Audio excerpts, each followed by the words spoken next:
1.5 साल के अंदर सब कुछ करके देखा। इन लोगों को चिट्ठियां लिखी, पार्टियों से मिले, नेताओं से मिले, 3 बार अन्ना जी अनशन पे बैठे, 1 बार हम लोग भी अनशन पे बैठे, लेकिन ये पार्टियां नहीं मानी।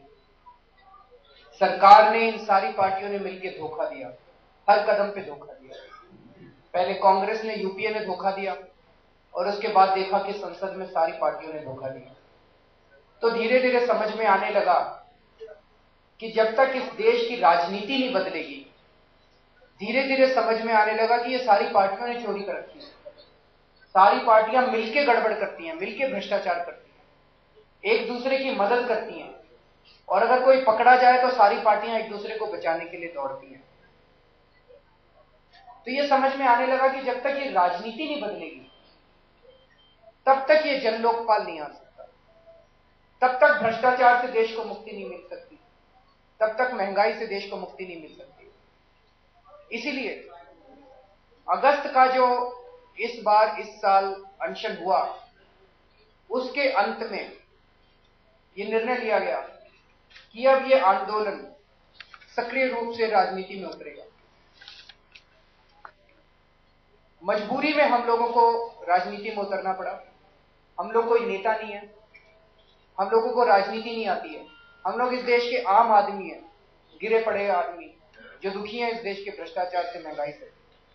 और आज इस देश के आम आदमियों ने, आम औरतों ने और आम बच्चों ने इस देश के मिलकर तय किया है और वो इस देश के अंदर एक आम आदमी पार्टी का निर्माण करेंगे। और आज उस पार्टी का गठन किया गया है, आम आदमी पार्टी का आज गठन किया गया है। अब यह निर्णय लिया गया है कि इस देश की राजनीति को चुनौती दी जाएगी, इन पार्टियों को चुनौती दी जाएगी। अब आम आदमी चुनाव लड़ेगा, आम आदमी वोट डालेगा, आम आदमी कैंपेनिंग करेगा और आम आदमी जाकर संसद और विधानसभा में बैठेगा। आज पूरा दिन मीटिंग हुई, लगभग 300 लोगों ने उसमें हिस्सा लिया। इसका मतलब यह नहीं कि ये 300 लोग कुछ बाकी लोगों से अलग हैं। बहुत सारे लोग बाहर खड़े हो रहे थे जो अंदर आना चाहते थे। वो अंदर और बाहर लोगों के बीच की जो दीवार थी, काश वो दीवार ना होती, लेकिन वो मजबूरी थी, क्योंकि इलेक्शन कमीशन के अपने कानून है, अपनी गाइडलाइंस हैं, जिसकी वजह से कुछ लोगों को मिलकर कुछ औपचारिकता पूरी करनी पड़ती है। वो औपचारिकताएं आज पूरी की गई, लेकिन ये हमारे लिए बहुत खुशी की बात है कि जहां दूसरी पार्टियों को मेंबरशिप ड्राइव चलानी पड़ती है, वहीं पर यहां पे मार है। जब आज पहली मीटिंग हुई है तो इस देश की जनता में मार मची हुई है कि वो इस देश की इस पार्टी के मेंबर बनना चाहते हैं। तो पहला ऐलान तो हम ये करना चाहते हैं, सभी लोग फाउंडर मेंबर बनना चाहते हैं। तो एक तरफ तो कानूनी औपचारिकताएं हैं जो इलेक्शन कमीशन की है, जो हम अलग से आज पूरी कर रहे थे, लेकिन जो लोग 26 नवंबर को परसों जंतर मंतर पे आएंगे, हम उन सभी लोगों को अपना फाउंडर मेंबर, फर्स्ट मेंबर मानेंगे और सब लोगों के हम वेबसाइट के ऊपर नाम डालेंगे। तो इस देश के लोगों से अपील है कि कोई भी ये ना सोचे कि मैं रह गया। सब लोगों का स्वागत है, सब लोग आए, ज्यादा से ज्यादा संख्या में आए और 26 नवंबर को जो लोग आकर वहां पे अपनी उपस्थिति दर्ज कर अपने मेंबर बनना चाहेंगे, उन लोगों को भी हम किसी से कम नहीं समझेंगे। आज पार्टी का संविधान मंजूर किया गया। यह संविधान दूसरी पार्टियों से बिल्कुल फर्क है। वो कैसे फर्क है मैं अभी 2 मिनट बाद बताऊंगा। जो लोग आज एक साथ इकट्ठे हुए, लगभग 300 लोग, एग्जैक्ट नंबर अभी क्योंकि सारी फॉर्मेलिटीज पूरी हो रही हैं, लगभग 300 के करीब लोग थे। उसे राष्ट्रीय नेशनल काउंसिल, वो पहली इस पार्टी की राष्ट्रीय काउंसिल बनी, राष्ट्रीय परिषद, लेकिन अभी उसमें कई मेंबर्स आएंगे।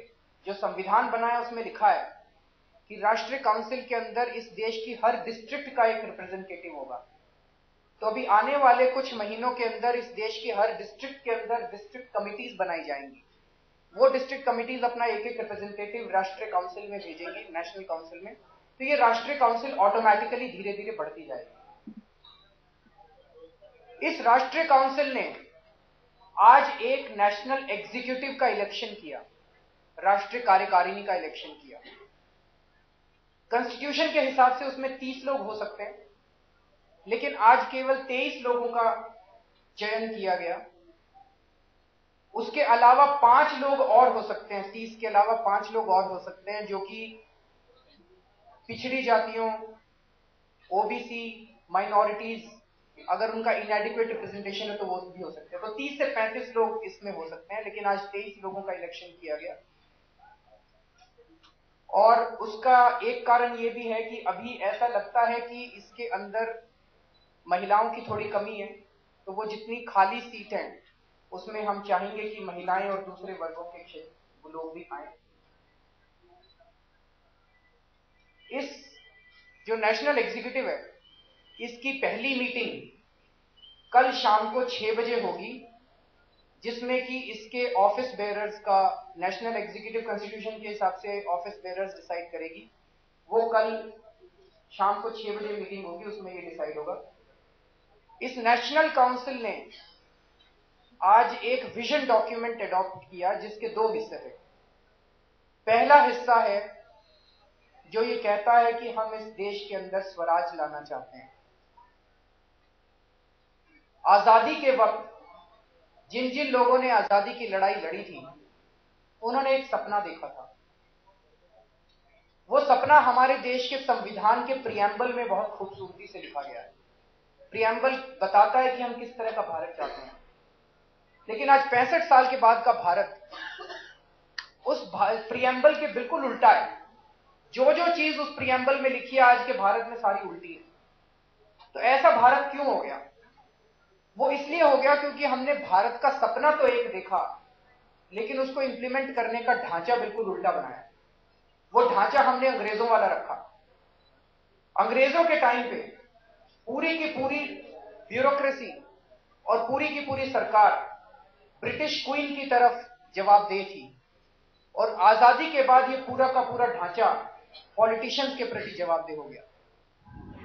प्रिंसिपल यूनिट जो है हमारी पार्टी का, वो है गांव, म्युनिसिपल वार्ड और कॉलेज। प्रिंसिपल यूनिट के गांव के जितने हमारे एक्टिव मेंबर्स हैं, वो तय करेंगे कि उनके गांव में नए एक्टिव मेंबर्स कौन होंगे, आम सभा में बैठे। कॉलेज के जो हमारे एक्टिव मेंबर्स हैं, किसी भी कॉलेज के, उस कॉलेज के एक्टिव मेंबर्स बैठ के डिसाइड करेंगे कि उस कॉलेज में नए एक्टिव मेंबर्स कौन होंगे। उसी तरह से म्युनिसिपल वार्ड। तो इसमें सीधे स्वराज की प्रिंसिपल्स लागू होते हैं। आज हमारे देश में परिवारवाद, फैमिली पॉलिटिक्स, एक ही परिवार के कई लोगों को टिकट मिल जाता है, एक ही परिवार के कई लोग पार्टी के ऑफिस बेरर्स हैं, इसको हमने कॉन्स्टिट्यूशन में लिख के ही खत्म कर दिया कि एक परिवार के से अगर एक सदस्य किसी भी एग्जीक्यूटिव कमेटी का मेंबर है, तो उसी परिवार का दूसरा सदस्य देश भर की किसी भी एग्जीक्यूटिव कमेटी का मेंबर नहीं हो सकता। दूसरी चीज कि अगर एक परिवार के एक व्यक्ति को किसी भी चुनाव लड़ने के लिए टिकट दिया गया, तो उसी परिवार के दूसरे सदस्य को कहीं और भी टिकट कोई भी चुनाव लड़ने के लिए नहीं दिया जाएगा।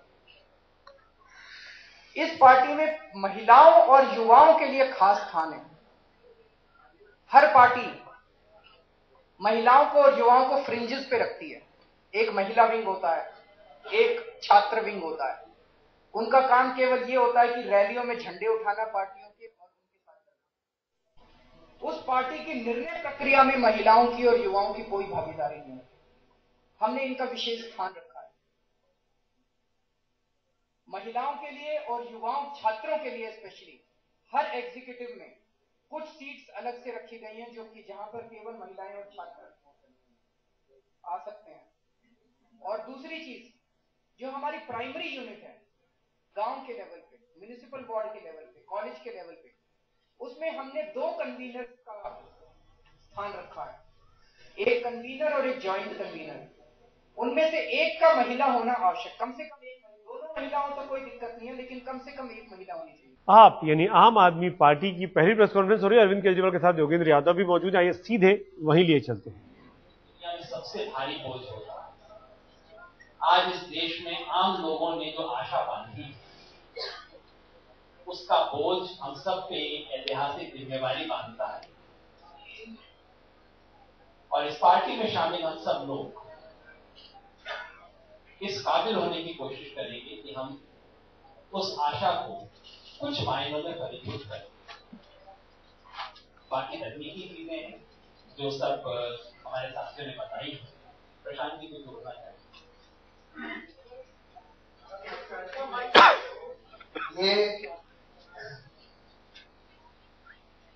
ये समझना जरूरी है कि हमें पार्टी बनाने की क्यों जरूरत पड़ी। जन लोकपाल बिल के पूरे आंदोलन से जो बात सामने आई वो ये थी कि अगर हमने जब ये आंदोलन शुरू किया तो इस उम्मीद के साथ किया था कि जब जनता का उभार दिखेगा, जनता का दबाव पड़ेगा,